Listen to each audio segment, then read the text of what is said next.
greenhouse effect right now. It looks so pretty in there. I thought that was your home. That's your office. My home office. Yeah. Your home Yeah. office. Same. Yeah. Gorgeous. Which is really my office.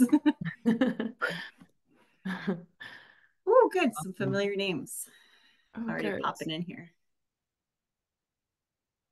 Oh, good. Melissa's here. I wanted to talk to Melissa. I think that's the same Melissa that I'm thinking of. Melissa from Mile One area, I think. I see a John. Hi, John. I see Molly. Hi, Molly. Great.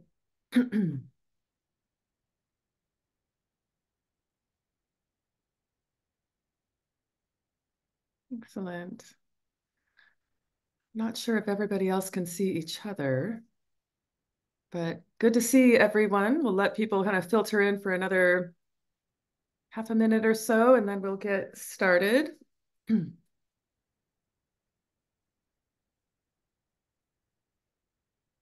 There chat. I feel like the layout of Zoom keeps changing on me. Oh, there is chat and there's a Q&A. Okay.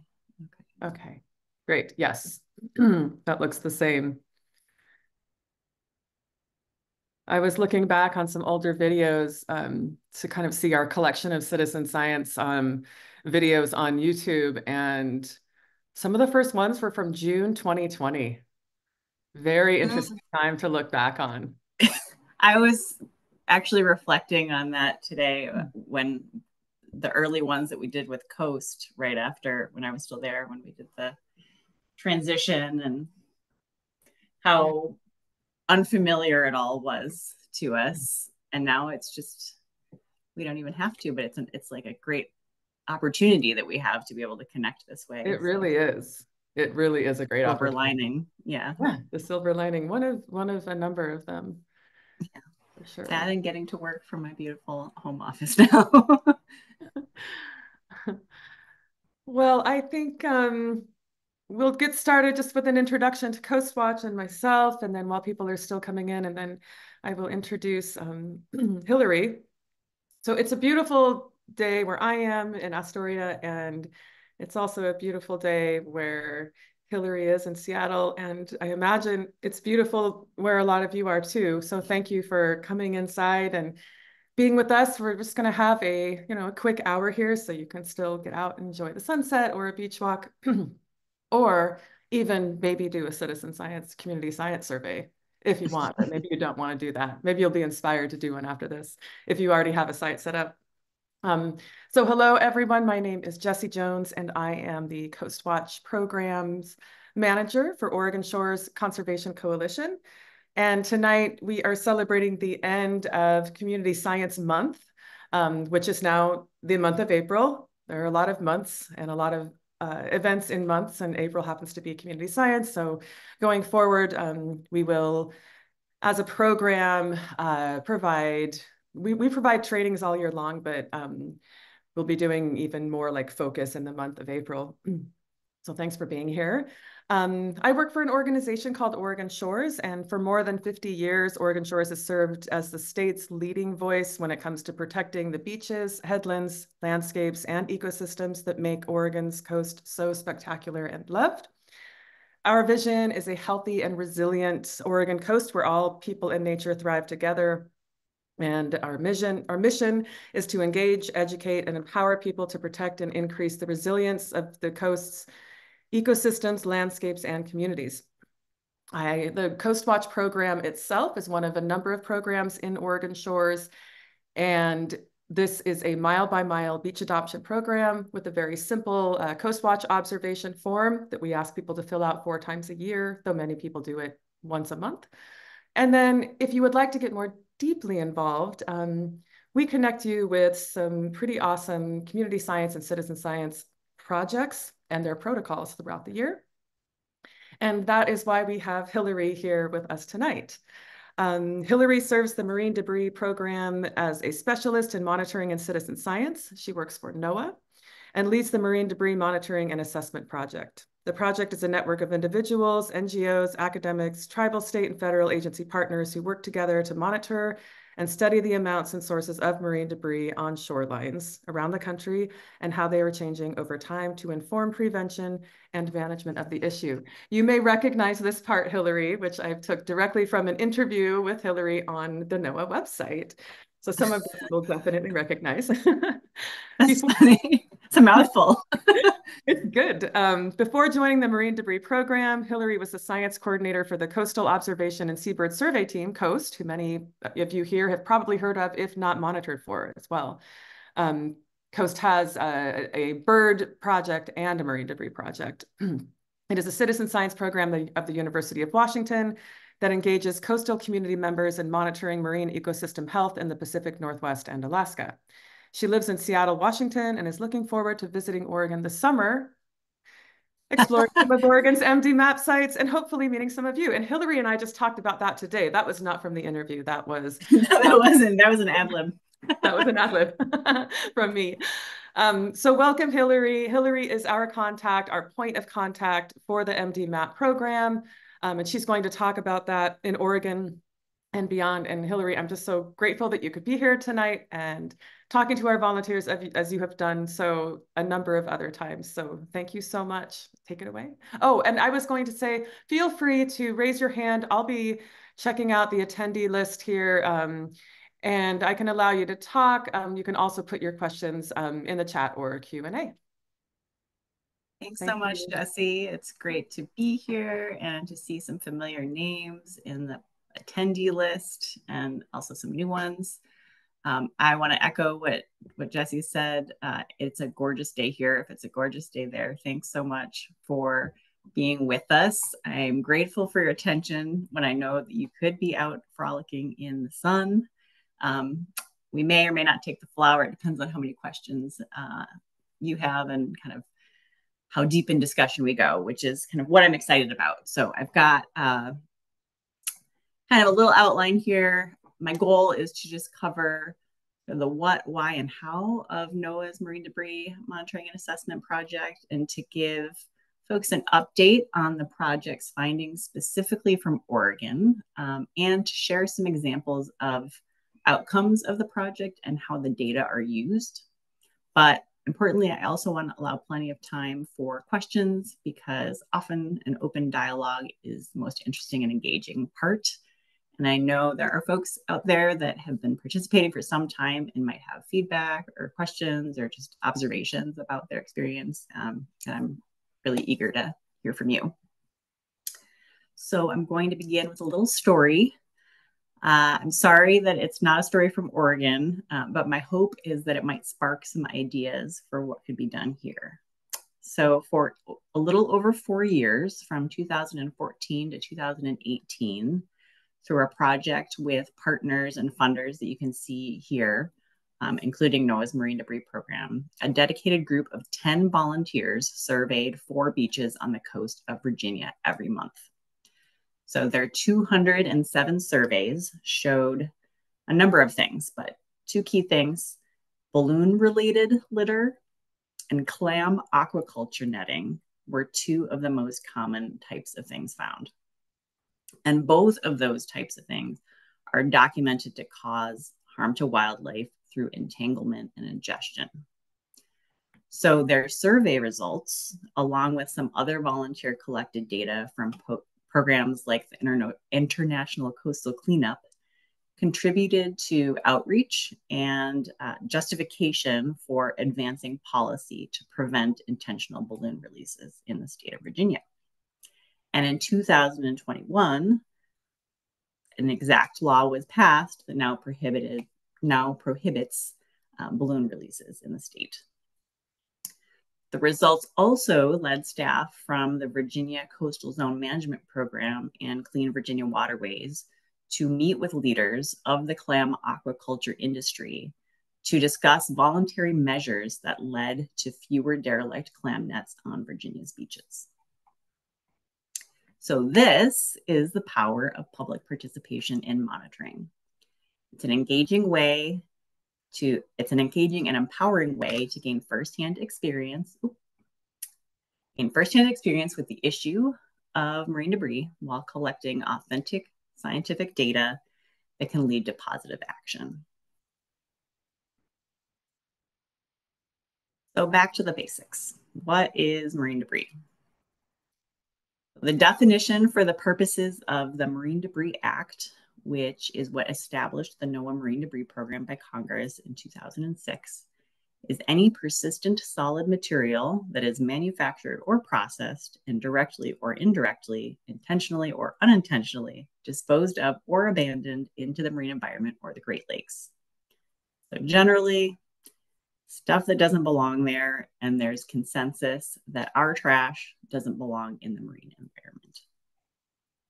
And that consensus is because there are a number of negative impacts of marine debris. I won't go too deep into this, but it's kind of important to lay this foundation if you're not familiar. So wildlife entanglement and ghost fishing impacts marine and coastal species. So does ingestion by wildlife. So animals eating either intentionally or unintentionally marine debris. Habitat damage through suffocation and scarring.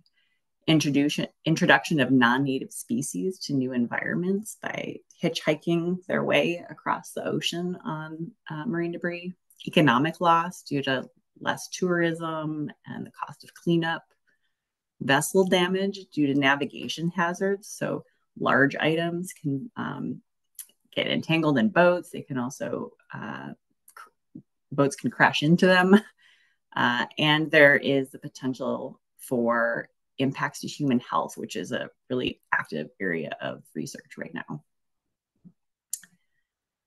So the mission of NOAA's Marine Debris Program, where I work, is to identify, determine the sources of, assess, and prevent, reduce, and remove marine debris for the benefit of the people of the United States. And we carry out this mission through 6 interrelated program pillars. So these are prevention, removal, research, emergency response. So things like hurricanes and tsunamis, release marine debris into the environment, regional coordination, and then monitoring and detection. Much of that work is implemented by external partners that are supported by our program through grant making. And when we talk about monitoring, we mean making observations or taking measurements repeatedly over time and geography to understand the patterns of the thing that we're measuring. So in this case, marine debris. And NOAA does that through the Marine Debris Monitoring and Assessment Project, or MDMAP. So this program or project was launched in 2012. And the idea was to provide standard procedures that would allow anyone with access to a beach to collect rigorous data that could be compared to any other data that used the same method. And the method documents the amount and type of macro marine debris, so things that are about the size of a bottle cap or larger, 2.5 centimeters or greater, within a 100-meter stretch of beach. But in addition to being a method, it is a network of data contributors and users from around the world. So as Jesse mentioned, this includes individuals from the public, NGOs with volunteer groups like CoastWatch, resource management agency personnel use the same method. They've integrated MDMAP into their monitoring and research programs in national parks, in wildlife refuges, and national marine sanctuaries, students in school groups and teachers, as well as professional researchers from academia. And as you can see, many smiling faces from Oregon. Hopefully there's some familiar ones here. These are all photos from surveys in your state. And globally, we're fortunate to work with a great and growing group of partners that you can see here. And in Oregon in particular, I want to call out CoastWatch, not just for hosting this webinar. I'll share more about the specifics of MDMAP in Oregon in a bit, but I just want to acknowledge up front that every single site individual and partnering group that has either, I think, been recruited, trained, or coordinated by CoastWatch in Oregon. It's a partnership and a model that is wonderful, great to work with, and I wish we could replicate it around the country. But it's singular, so you're fortunate to have it where you live. So the goals of MDMAP are to detect changes in the amount and type of marine debris, in turn, guide and evaluate prevention of marine debris and inspire action, both by the folks that are contributing the data and also by anyone who has access to it and the results, and to provide tools to partners to contribute to a larger data set while meeting your own goals while collecting information. So what is the method? So participants determine and establish at least one 100-meter section of beach to monitor. And each time you conduct a survey, you subsample that 100-meter section in 5-meter transects, as shown here, that go from the back of the beach to the water's edge. You record information about the presence of other human visitors, trash cans, freshwater inflow like rivers and creeks and storm drains, all things that could correlate to the source and abundance of marine debris that we find. And within each of those 5-meter transects, we search for debris 2.5 meters into that transect at a time and count and categorize all items that are greater than 2.5 centimeters. You have the option to take photos, which are used to verify debris classifications and ensure consistency to the protocol and kind of that we're all calling the same thing. But as you can see, it's not as simple as pushing a button or taking a casual walk and opportunistically counting trash, or even doing a beach cleanup and tallying what you find. The method prescribes things like how many people can search for debris, how big of an area to search, and even how small things can be to count. These procedures take time to learn and to set up, and coordination for consistency. All of those things can be a barrier to getting and staying involved, and especially for people who may not have a scientific background. So why all the restrictions? I just want to say up front, it's because the goal is to identify and detect the amount of marine debris and if it's changing over time or differs across geography. And those patterns are what can inform and assess prevention. And it turns out that how we count marine debris makes a difference in how much we count. So bear with me for a moment while I dive a little bit into the way we developed the methods. So early analysis of MDMAP data that was in around 2017 showed that there was some noise in the data set caused by variability in how the protocols were being implemented. And so NOAA undertook an evaluation of the protocols to determine how to optimize for greater comparability across the surveys and ensure that the data was set up to meet the goals. And so working with the Coastal Observation and Seabird Survey team out of the University of Washington, which is actually where I was at the time and did this project from that side, we hypothesized a number of factors that might influence what gets counted during a survey versus missed. So there's debris on the beach. When you're doing a survey, you're gonna miss some things. What influences what gets missed? Some of these things were readily controlled through the protocol, and then other things are about the survey environment and even the marine debris itself. So how we did that was we staged controlled fake surveys where we varied different aspects of the protocol to see how they influenced the rate of debris found during the survey. And we did that by cleaning the beach entirely and then seeding known amounts and types of debris. So we knew exactly what was possible to find relative to what would actually be found during these surveys. And I'm just going to fast forward to the results, which whenever I describe, I laugh a little bit to myself because they're pretty obvious. We found that debris that is closer to a person is more likely to be seen by them.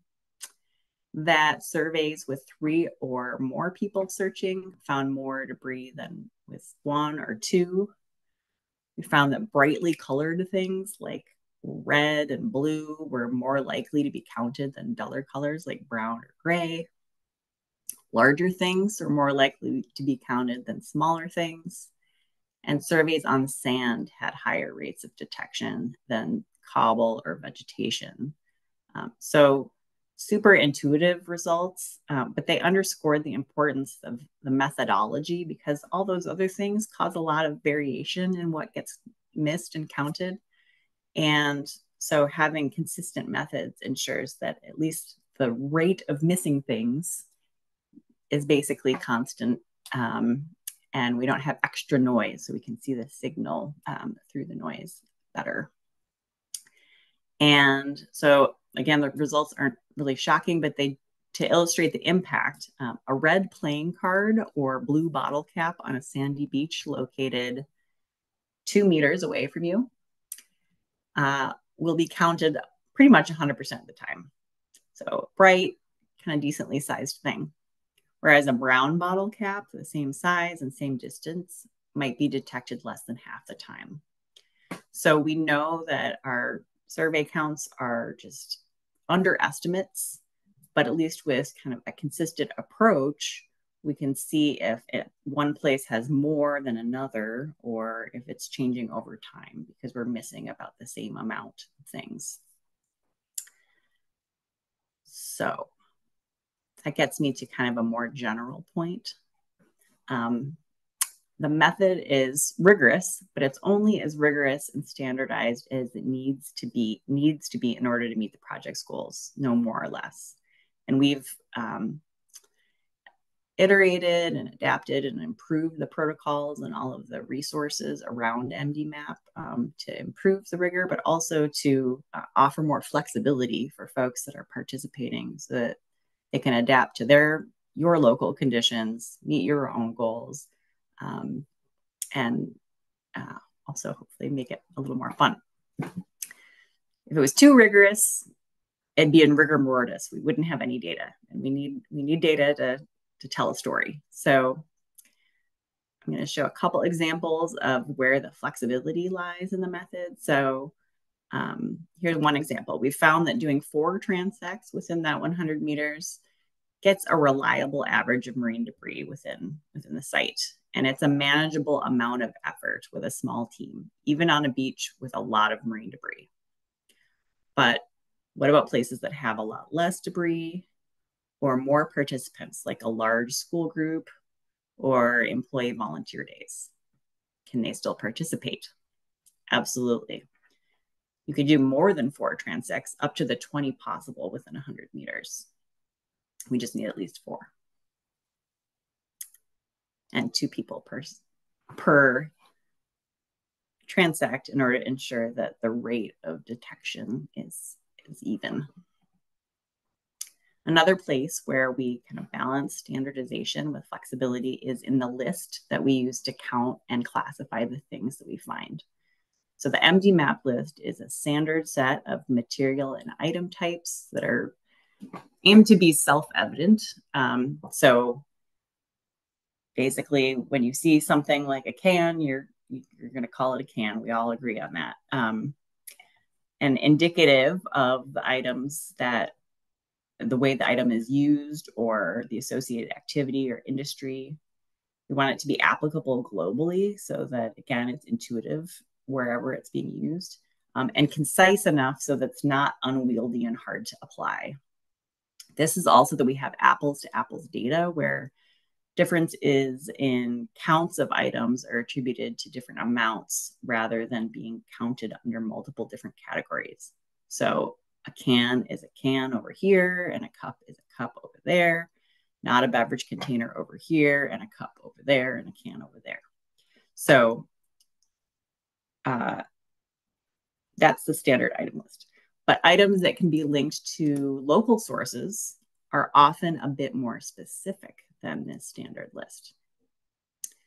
So, for example, like that clam aquaculture netting I mentioned in the story about monitoring in Virginia. So the way we tackle that is to have an optional sub-level of item types that are completely customizable. And one example from the early days of MDMAP were an abundance of shotgun wads and shells on beaches within the Greater Farallones National Marine Sanctuary in Northern California, so just south of y'all. And shotgun wads at the time were not on the MDMAP item list and would have otherwise been absorbed, basically invisible in the data set in this plastic other category, making them difficult to quantify and track. And for folks who are unfamiliar, I was, until I got into the topic of marine debris, shotgun wads are the casing for shotgun ammunition. And so when a shotgun is shot, this plastic wrapper is projected along with all the metal ammunition away from the gun where it may or may not be recovered, and they float and move around regularly. So because of the concern about how many were being found, along with some other locally relevant items, this idea of custom items was created. And by tracking them specifically, the pattern of shotgun wads on beaches, specifically near locations with waterfowl hunting, became apparent. So they were abundant in some sites that Greater Farallones was monitoring and not in others. And so armed with these results, staff from the Greater Farallones Association and Root Solutions, with funding from NOAA Marine Debris, the NOAA Marine Debris Program, reached out to the local waterfowl hunting community. And their conversations led to co-developing a campaign for improved management of ammunition waste within local waterfowl hunting refuges. So they piloted signage to raise awareness and provided creative disposal receptacles. So if you were to encounter one of these displays, you'd be encouraged to throw away your wads and cases by voting for your favorite duck. So linked to this idea of flexibility is that we try to reduce barriers to participation and help people be successful in collecting rigorous data. So that includes providing technical support, in-person trainings when staff capacity allows, and then many of our grantees integrate MDMAP surveys into their projects, and they're able to use those funds and coordination time to acquire supplies and provide their own trainings. And then we also provide all the information that folks need in the monitoring toolbox, which is shown here. And I'll just highlight a few of the things that it contains. So there's a compendium of examples of data uses that include peer-reviewed publications, some of these projects and outcomes that I mentioned in terms of prevention, student theses and dissertations and capstones, and the list keeps growing. So it's pretty exciting. And it also contains training videos that are available in both English and Spanish. And Spanish translation for all of our materials is something we're working on based on requests from community members. And we anticipate over the next month or two that all of our written materials will be also available in Spanish. We also now have a guide for educators that was actually co-developed with your very own Denise Harrington. So big shout out to Denise for her leadership on that effort. And what this resource is it takes all the information about MDMAP and the protocols, but then it puts it through the lens of a formal or informal educator working with youth and how to use conducting surveys in a way to teach the scientific method, to develop community action projects, think about social studies, data analysis, kind of linking to all these different curricular ideas. So there's concepts for kind of extension activity. If you're an educator, check it out, give us feedback, it's brand new. And the toolbox also contains protocol documents, data sheets, examples of how the data are used, and the data entry and access portal. And speaking of data entry, there are two options to collect data. So the first is to use paper data sheets on the beach and then enter it into an online database after the fact. The other is to use a mobile phone or tablet on the beach and enter the data directly into the database as it's being collected. The trick with that is that internet access is required. So we're presently working on an offline mobile option that would allow people in more remote locations with less consistent cell service to use phones or tablets. But for now, these are the two options. Once a survey has been entered, it is reviewed by NOAA staff before then being published to the public side of the database. So it's submitted, and it kind of goes into this purgatory where we're reviewing it. And then once we review it, it goes into the public. And sometimes there's some back and forth if we have questions or feedback to help folks kind of ramp up the learning curve of collecting the data. And once it's been published, it is accessible by anyone in the world in both spreadsheet form and also visual summaries. And I'll share some examples of that from Oregon in just a moment. But first, I want to give you a general update on MDMAP from the state. So since 2012, Oregonians have established 30 sites, conducted 528 surveys, and cataloged 49,991 items. So that is a lot, and it's incredible, and there's cool things we can do with that information. And so here is a look at where and when surveys have, just where surveys have been conducted. So what you're seeing here is ordered by latitude, so north to south, the name of the sites, and then corresponding on the right side, the purple dots are the locations of those sites. So these are where sites have been established. This next slide shows you when surveys have been conducted and where. So what I did was I took year along the top, and then in next to each site, you'll see a number for each year. And then I color-coded in darker green the higher numbers, so where there has been more survey effort. And then any blank is where there were no surveys during that year. So a huge thank you to the folks who are going strong on surveying sites for many years. The value of that consistent data collection can't be understated. For anyone out there who would like to get involved, helping out at one of these existing sites that doesn't currently have surveys coming in, or restarting one that was previously monitored would be a great option. You may also be able to help out at an existing site where there is activity, but maybe folks would like some help, or they welcome someone shadowing the process before you take on your own site. That's my pitch for kind of filling in the gaps here. And one of those sites with really steady long-term surveys is Fort Stevens. And here is a summary of those data. So this is what we can see when we have consistent information coming in. The dots are the average number of items per 100 meters of beach within a given month. So that's month year is running along the bottom, or the x-axis. And the blue wash around the dots is the variability, or the standard error around that average. And the orange dots that are on the left side with the lines that don't have a blue wash, it's the same. It's 100 items, the number of items per 100 meters, but there isn't a measure of variability. And that was from a slightly different protocol that was phased out in 2012. So that's the transition. And so at a glance, I don't see a super clear trend, although there were some really huge spikes that we saw in the early days of ED surveys at Fort Stevens that we haven't seen yet, but I don't see a clear decrease over time yet. But that's what we're ultimately hoping for, right?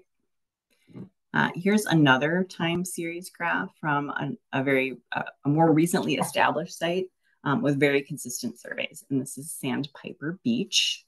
And surveys here, I think, are starting to show an interesting seasonal pattern. So this is 2 years of data with clear winter upticks in the amount of debris that I think is likely linked to onshore movement associated with winds and storms in the winter.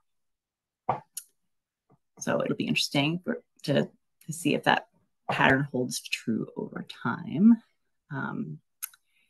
And these time series graphs, the sun is just blasting me in the face, so I'm a little distracted.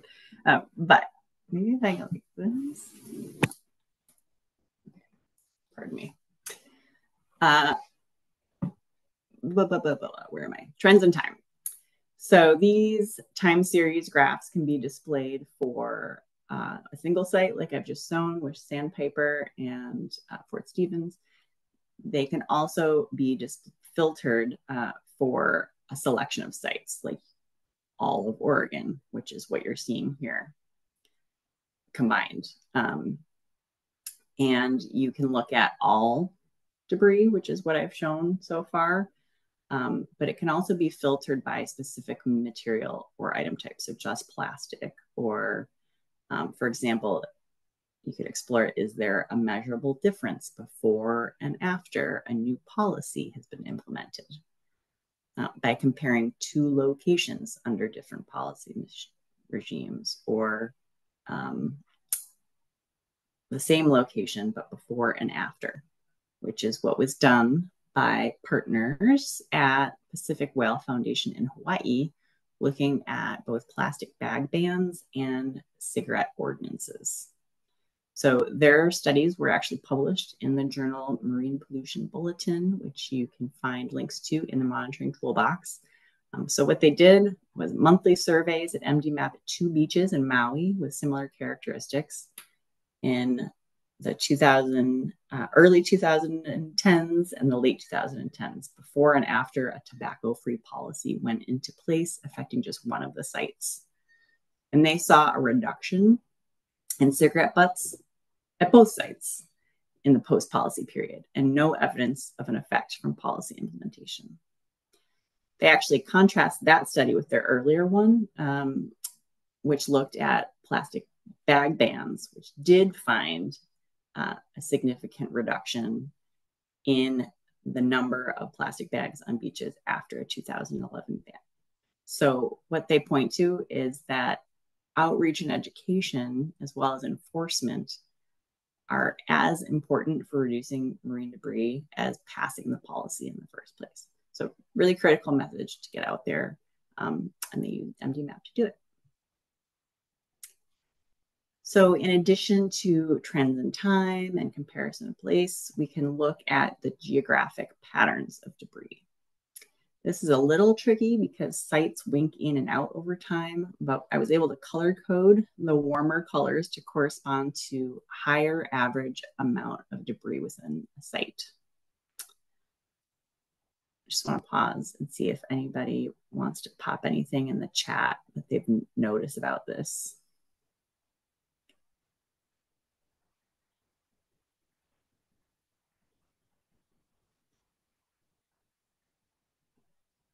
Give you a few seconds if there's anything that jumps out at you. Remember, the warmer colors are higher numbers, so more marine debris on average at that site.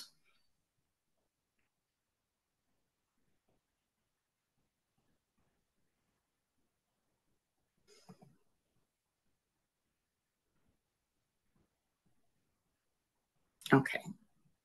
Well, here's what I notice. Oh, sorry.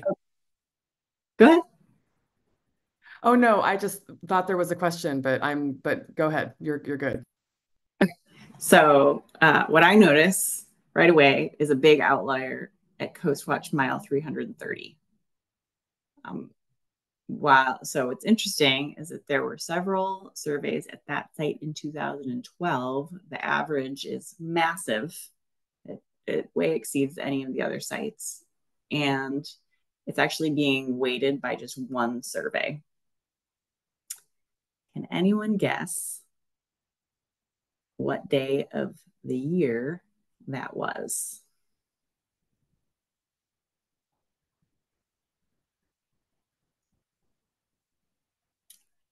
If nobody else guesses, Jesse, I'm going to call on you since it's relevant to a conversation we had earlier today.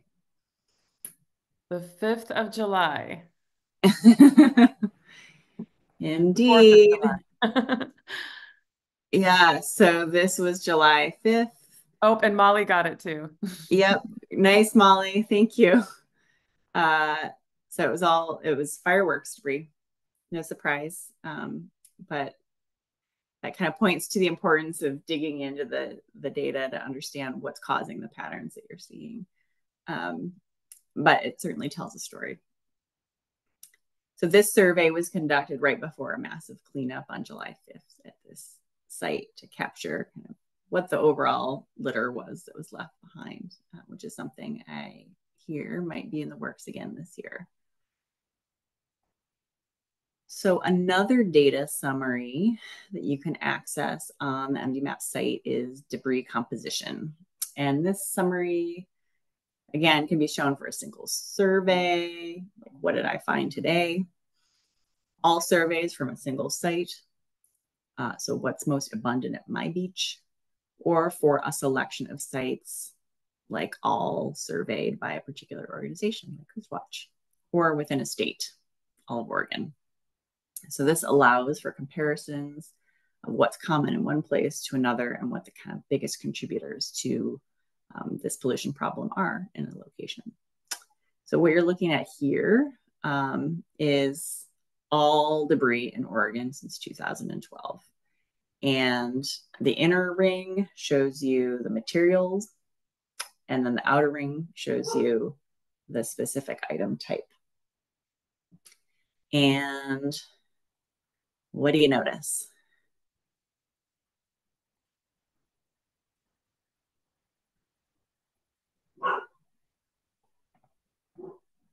It looks like 45, I mean, mostly hard fragments, which I'm guessing are plastic, hard plastic. Yeah, so everything purple is plastic. Yeah. So 91% plastic items. And then, yeah, totally. We're looking at mostly hard fragments, 45%, and then 30% foam fragments. So the majority is plastic. And then the majority are fragments, which unfortunately are things that we can't even identify. What a fragment is something that's broken that we can't identify. So we don't know what it is other than it's made of plastic. So we can track the abundance of those, but we can't really get at source too well. But what we can look at are the top 5 identifiable items in Oregon. So if you drill down a little bit, what we see are bottle and container caps, ropes and net pieces, processed lumber, beverage bottles, and food wrappers.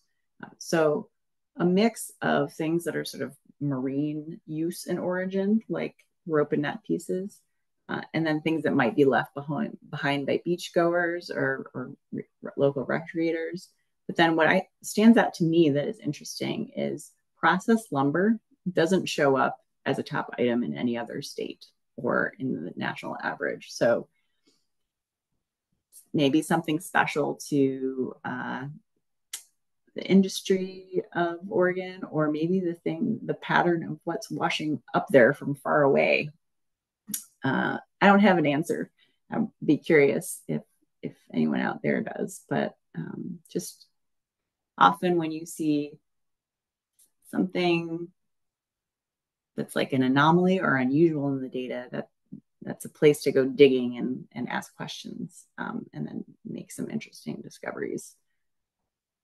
And often the people who are collecting the data and living in the community where you're experiencing this have the best answers. You understand what's happening in your backyards. You know your local oceanography and marine ecosystem, and someone up in Seattle may or may not.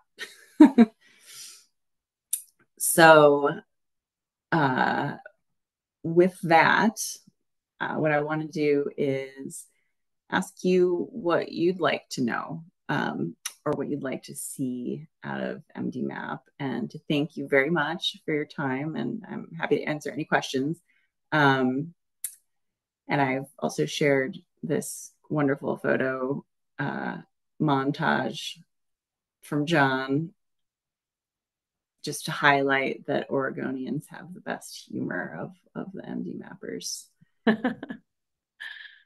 It's fantastic. Thank you so much, Hillary. And yes, this is a wonderful couple of images put together by Coast Watcher, Mile Adopter, and amazing community scientist, John French, who is here tonight. I'm so glad you're here, John.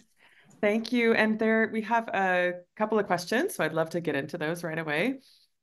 And then if you want to raise your hand, I can also allow you to talk. I love the interactive talking that Zoom allows. Molly asks, how many times would you recommend a team documents a custom marine debris item in a 100-meter survey plot before applying to track this item regionally with the custom designation? Does it need to be mutually exclusive in the MDMAP sheet? Ooh, great question. So I don't have a recommendation necessarily for the number of times.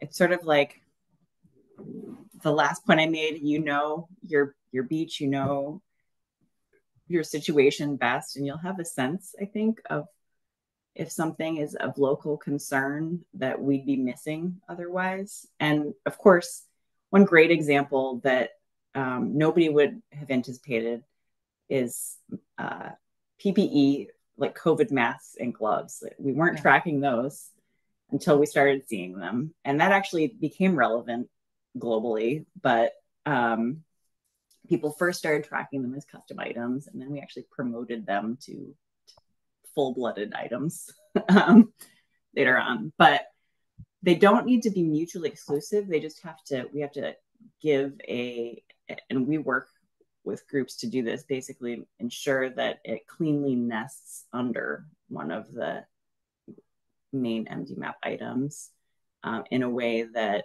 is consistent. And so you end up just tracking that item independently, and then the database automatically rolls it up to that higher item so that it remains comparable in the whole data set, even where people aren't counting that item. I hope that made sense, but happy to follow up with you if it comes up. Molly and her students are brand new volunteers for this project. Awesome. Welcome. North of Manzanita, in a very special spot I was talking to you about today, Hillary. So that I've been in that area. Yeah, that site was created last week, and I will be uploading that tomorrow and then connecting you and Molly again. I'm so excited to get that started. Some other good questions. Really good. And you can start this one, but I could also answer this one. If random but consistent beach walkers, I know a few, pick up debris, does this affect your data? Do you take it into account? Absolutely. And I've got a really good example just as a person who helps to set up these surveys along the entire coast and has volunteers along the entire coast, and some of those CoastWatch miles and those sites intersect. And so one of the things that we've been doing with CoastWatch is a lot of Coast Watchers know their neighbors, or they meet other Coast Watchers walking along the beach. And so if I can connect beach walkers with these marine debris volunteers, they can connect, and they won't pick up if they happen to take a walk that morning or the morning before, or a few days before. They happen to know where that site is, where that 100 meters is, and they will avoid it. And that is working. It just takes some really careful communication and care from everybody involved. And Hillary, would you like to add to that at all? Yeah, I mean, I think it is a good question. I can tell you that we know, sadly, that it takes just a couple tide cycles and some strong winds, and the whole thing shifts all over again. And so while if you were to follow right behind somebody who's doing a cleanup, I think that would affect the data. It doesn't take too long to kind of reset the situation. And there have been some studies that that's shown sort of that cycle. And because Oregon has really high energy coastline, that holds true there. The exception maybe being like out in the back beach, like where things might kind of get stuck up in the wood and so forth, like the driftwood area or the dunes. So, but the other thing is if you know of cleanups that happen, noting that in the data is really helpful for folks who might be analyzing it in the future. Thank you. Another question, what criteria were used to select the survey locations? So I could say in a lot of the ones that have been set up with CoastWatch, there's a few reasons. One, it was on someone's CoastWatch mile. They had adopted a CoastWatch mile. They wanted to do more than just an observation form. They wanted to get into science, which we do that on a number of CoastWatch miles.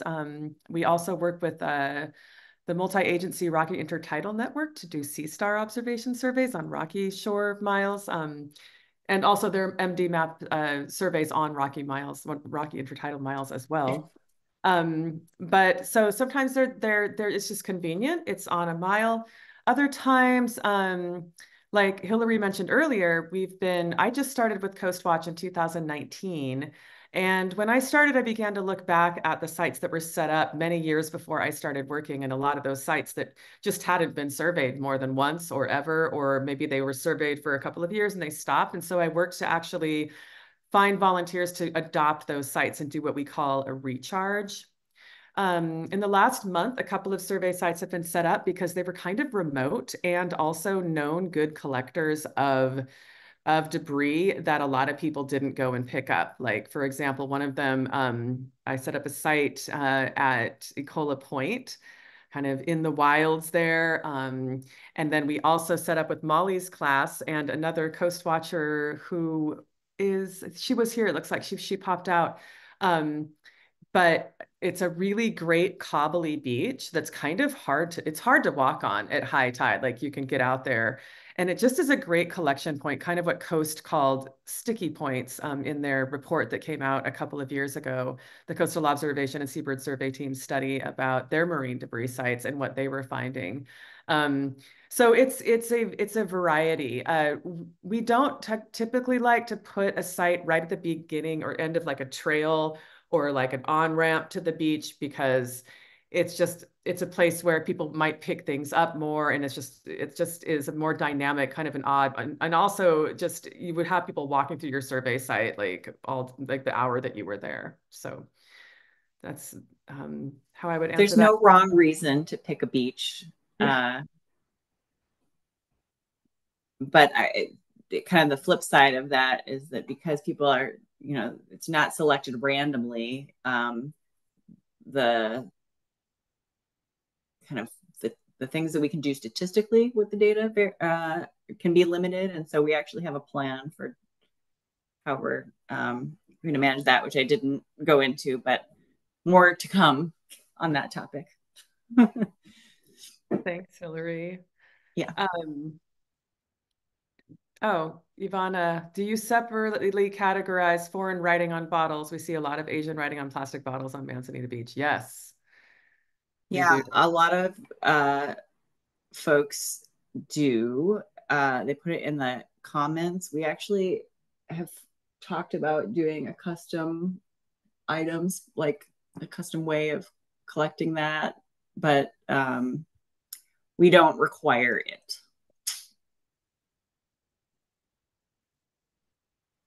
And Mike has a comment and a question. Back in the 60s, shotgun shells were all made out of paper, no plastic at all. Why has that been changed to plastic casings and wads? And also, why do they still use lead for pellets instead of steel? I could tackle that one. I wish I knew the answer. My guesses are, one, the plastic industry has done an incredible job at getting their plastic products everywhere. So there's just, things that didn't used to be plastic products, there just are now more and more and more. So I think that's one reason. The lead pellets, I'm not quite sure about that, but I know that there are a number of activists involved all over the coastlines. Some of them that are involved with, like, what is it, a birds? There's some kind of a bird group, not Portland Audubon, which is now Bird Association of Oregon, but Ducks Unlimited, I think. I think that would take some action. And we don't find lead pellets on the beach. That would be an interesting thing. But I imagine, I mean, I don't know where you would find those, but we don't really see them too often. But that would be kind of an action thing that you could start with the health of fish and animals, I would think, and people. Okay, you have a beach to survey in mind. How do I get one of your survey kits? You can talk to Hillary and to me. So I can help you out in the field, but Hillary may be here this summer and Hillary can help you. So yeah, talk to Hillary. We have both of our contact info. If you shoot us an email, we'll get you started. But yeah, I think. Hillary, did you put your email into the chat? I can. I think it's on the screen, or it was. Oh, yes, it is on the screen. Sorry, of course. All right. And Molly, how do shoreline marine debris loads and estuaries compare to that of local beaches? Are any Oregon estuaries monitored with this program? Super question. It's a super question. So to that point of where sites get selected, we can't, because we just have gaps that don't let us answer those kinds of questions yet. But we have something in the works that I'm hoping will allow us to explore both what's happening in estuaries compared to the kind of outer coast, and also other inside facing waters, like in Washington, where we have barrier islands and things like that, to help us understand what might be locally sourced versus exposed to the outer ocean, and what might be washing in. And I think comparing estuaries to outer coast is a great way to get at that question. So yeah, it really is. And it's a good one. We don't have the answer yet, but yeah, it's a really good one. Over the years, we've had coast watchers who wanted to add estuaries to their forms, and that's something that we are probably going to add in the next year, is like these special Coast Watch miles that are actually estuaries and bays, to title estuaries and bays. So I'm very excited about that. So maybe we could partner on something there, yeah. Hillary. I used to survey Seven Devils years ago. I want to know if there's anything new to pick up on. There's a site near Seven, so it's probably still there. In fact, I think I sent somebody a map about this last year, Mike, that was interested in recharging it. And then she wanted to do it with her kids, but then it didn't happen. So I think it's still there. I mean, there's a Seven Devils site. I can pull it up right now. Great.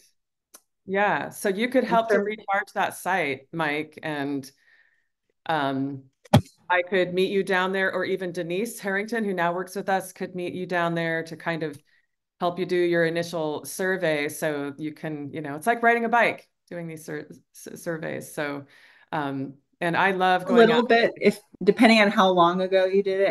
I did show, like, we changed things in 2021. I think there were a number of people who stuck with it through the transition and learned the new way and prefer the new way. It's just a transition, and we're here to help. So not a ton, just that transect approach instead of the whole 100 meters. Yeah. It looks like it was last surveyed in 2016, the Seven Devils Wayside site. Okay, if that's the one. Great. That would be so excellent, Mike, if you wanted to take that up. And there might be some other... A beach closer. He'd rather do a beach closer. Certainly, that's an option too. Oh, yeah. Yes, Mike, definitely get in touch with us. We would love to talk to you. You can start another site, or we could look at another site that needs to be recharged. Yeah. Well, thank you so much. We are just about at the top of the hour. This was perfect. I think we got most of the questions. Yes. Oh, John yeah. Thanks, John and and Nancy. Nancy and Karen. Karen. You guys are so great. I'm so glad that you showed up tonight. And Hillary, thank you for taking your time. It's so good to see you. I can't You wait to too. see you again in person. This was a fantastic presentation. I'm so happy to have closed out the Community Science Month with you and with MDMAP. Thank you so much. Awesome. Great to see everyone here, and hope to see you on the beach soon. Yes, and somebody says that it was inspiring. And Molly, thank you for that, because it's really ironic to have, a conversation about beach trash and beach debris that is marine debris that's inspiring. But you're right, it really can be, especially when you see the results of monitoring. That is so inspiring to me, and that it can change policy and laws too on our beaches. So this is recorded, so if any of your friends or family didn't get to see it, it will be available on our YouTube very soon, and I will likely send out an email, a thank you email with that link, so you can have that and share it with anyone. Thanks so much, Hillary. Good night, Thank you. everybody. Thank you for having me. Thanks all. Take care. Thanks.